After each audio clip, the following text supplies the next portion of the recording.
Before delving into the specifics of what Gabbard's appointment will mean, it's important to understand her background.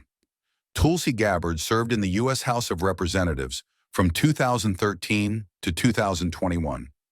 She was known for her independent stance on many issues, her anti-interventionist foreign policy views, and her criticism of both the democratic and the unnecessity of wars. She also made headlines for her strong stance against the U.S. military-industrial complex and her vocal opposition to the establishment's involvement on several issues, including the conflicts in Syria. Gabbard's political career, while controversial, positioned her as a figure who was willing to take on both parties. She gained a devoted following for her unorthodox stances, but also faced significant backlash, particularly from within her own party, the Democrats. Her departure from mainstream Democratic politics in recent years and her move towards independence in 2020 to 2021 only increased speculation about her future. First of all, congratulations, Tulsi. We're all very proud of you. Take us into the room or the airplane when this was offered to you. How did it go down?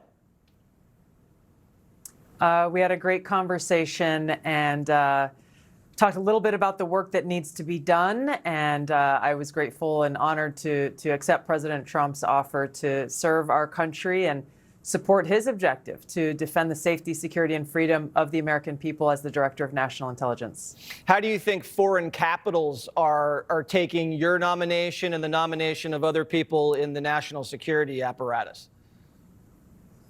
It's a good question. I think President Trump has already shown how active he has been in not waiting around for day one on January 20th or 21st, but he's already leading. He's already engaging with so many of these world leaders around the world on the phone constantly, and he's showing the kind of leadership that the American people voted for. The Director of National Intelligence is one of the most significant roles in the U.S. government, responsible for overseeing all national intelligence agencies, including the CIA, NSA, FBI, and other key components of U.S. intelligence operations. The DNI's job is to ensure that U.S. intelligence is coordinated effectively across agencies and is being used to protect national security. They are tasked with providing the President and the National Security Council with timely, actionable intelligence. A DNI is also often involved in high-level diplomatic and strategic matters involving intelligence and national defense. Since Tulsi Gabbard is appointed as DNI, she will gain significant power over the U.S. intelligence apparatus, a position that will potentially change her political trajectory and provide her with new leverage over various factions within the U.S. government. As DNI, Gabbard would have access to some of the most sensitive intelligence in the world. This includes information about foreign governments, terrorist organizations, and classified U.S. operations. More intriguingly, it would also give her unprecedented access to intelligence related to domestic surveillance and the political machinations within the U.S. government.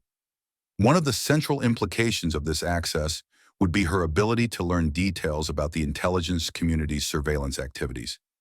If Gabbard were in fact under surveillance by intelligence agencies during her time in politics, as some conspiracy theorists suggest, her new role could provide her with the means to uncover who initiated this surveillance, the motivations behind it, and the level of cooperation between intelligence agencies.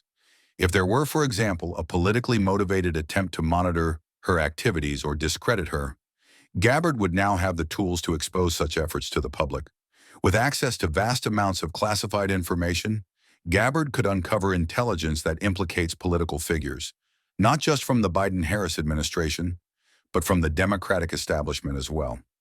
Many of her supporters believe that the U.S. intelligence community has been used to serve political agendas, particularly during the investigations into Trump's ties with Russia and the broader resistances to his presidency.